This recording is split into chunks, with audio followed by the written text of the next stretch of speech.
But my topic is why do men abandon their children? So first, before I start, I just want to ask you guys, what do you define abandonment as? Can anybody share up? Steph? Okay, anybody else? Justin? Anybody else? Rachel? To ignore reality or whatever, what there is exists. Anybody else? You be last one. Physical or emotional detachment from a certain person. Okay.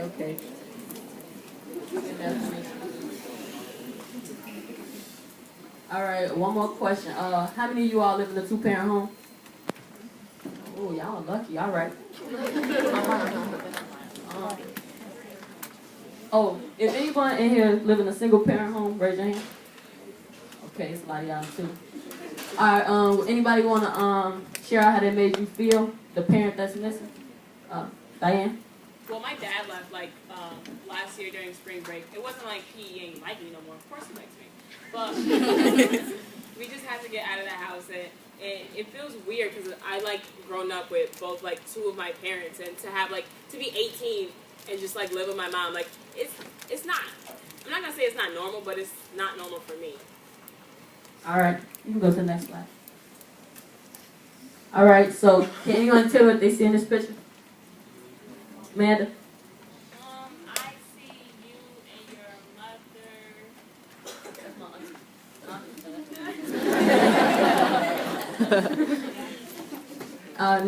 Yeah, this is me and my mom and my grandmother. Yeah, so those are two women that raised me. My dad wasn't really around, so you can go to the next slide. So why I chose this topic. All right, so I can only remember seeing my dad about twice in my life. The first time was on my 7th birthday. We went out to eat him. It was me, him, and my mom. I guess my mom invited him. I had no idea. I remembered a little bit. You know, we ate dinner. That was about it. We played the little game where you get the little thing. Yeah. He won me a doll. That's about it. And that's all I really remember. And then he was gone for a long time after that. I never heard or seen from him ever again until about my 8th grade graduation. He showed up, and I had no idea he was going to be there either. My mom, I guess he found her on Facebook, and he contacted her or whatever, and they just started talking, and he asked how I was, I guess, and she told him, I'm graduating from 8th grade this year, and I guess he felt like he needed to be there, so he came or whatever. And when he came, I didn't know he was coming, so, of course, I'm sitting on the stage singing my graduation song, and I'm looking in the crowd. You know, you're looking at all your parents and stuff, and I see him, but I don't know. I didn't know if it was him or not. You know, I ain't seen this man since I was about 7. I don't remember none of that. So I'm just looking, and I'm like, is that him? And I'm thinking I'm tweaking, so I'm just like, nah, that's not him.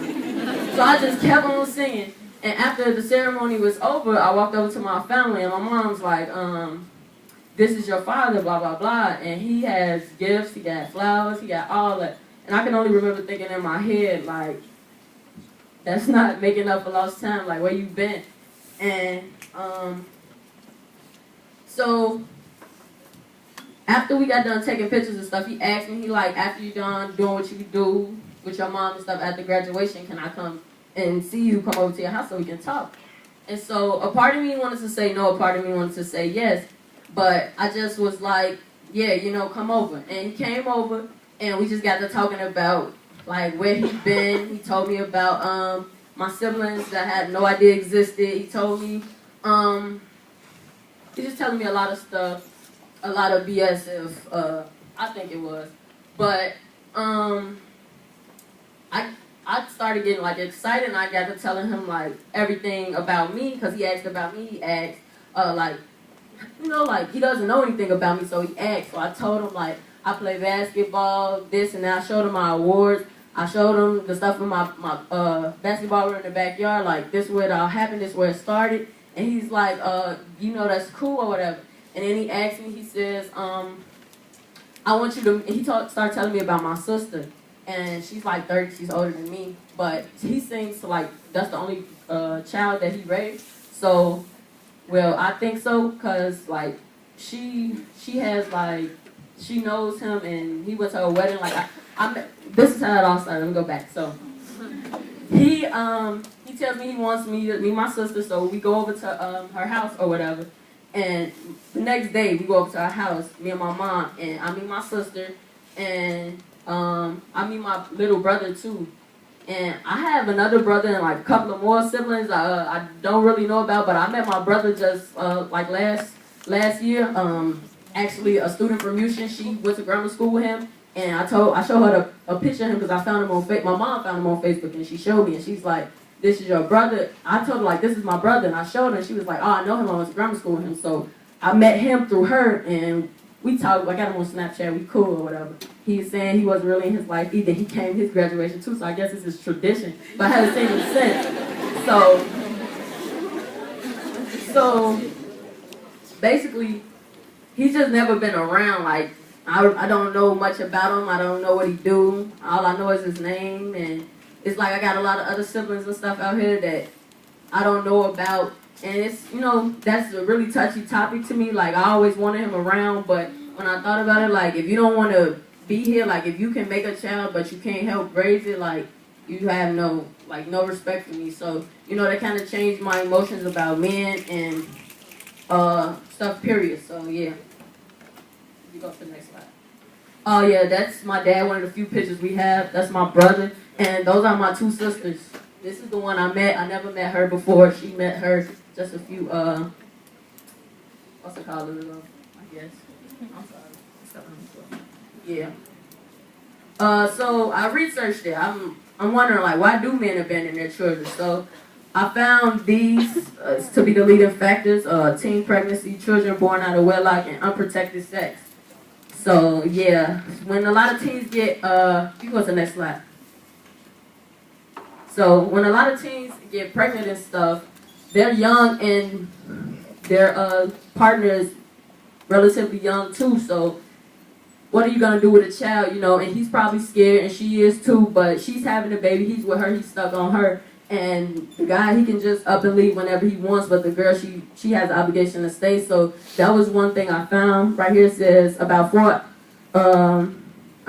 that one. Over 65% of teen mothers are at risk of single parenthood or are already in this predicament. So this is terrible. Teens shouldn't even be getting pregnant because you got to figure out your life before you try to raise another child. So that's what teen pregnancy is not a good idea, and it leads to children without a father. And I also found out that marriage, that was a big one. Kids being born without their parents being married, like because men, well, this is what I researched. I'm not bashing men or whatever, but men tend to, when they don't feel like they're committed to a person, they tend to like leave all other responsibilities, and that's what I researched and found out. Like when they're not committed to a woman and their relationship, they just drop out of the child's life, and it just doesn't work out because they're not committed. And another one is unprotected sex. People often have unprotected sex, and that leads to, again, unwanted children that you don't want. You have children that you don't want, and the man doesn't want to take care of it, and he like, that's not my baby, and she like, that is your baby, and it's just too much. So yeah, that's what I found out. Go to the next slide. Oh yeah, the video. I forgot about that.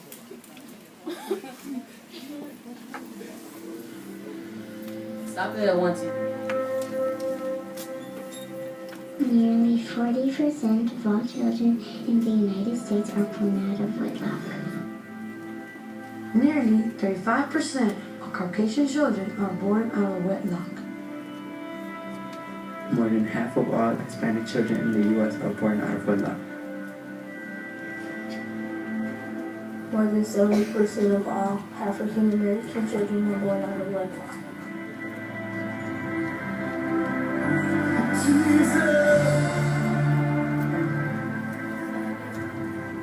One out of 3 children in America live in households without their biological fathers. This means 24 million kids are growing up in homes without their dads. That's a lot of kids.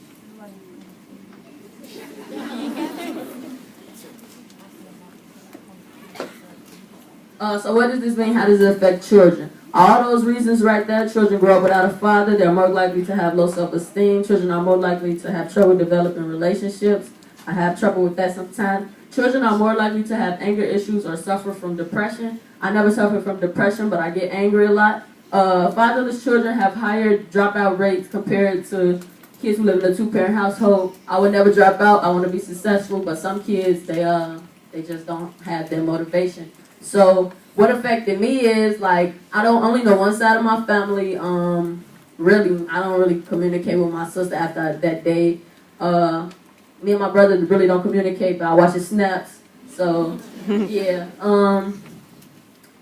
But, yeah, you can go to the next slide. So how can we stop this? How can we stop single motherhood? You can go to the next slide. Okay, she got the answer. Okay, marriage before children is important. It's important not to have a baby daddy. Don't have a baby daddy. If you're going to have kids, please just make sure your husband or the father take care of the child. Because that you don't want your child to grow up without a father. And you deserve a husband and your child deserves a father. And a teen, word of advice, you don't want kids. My cousin, she got 4 kids. You don't want kids. It's hard, but she's making it, but you don't want kids. It's not cute.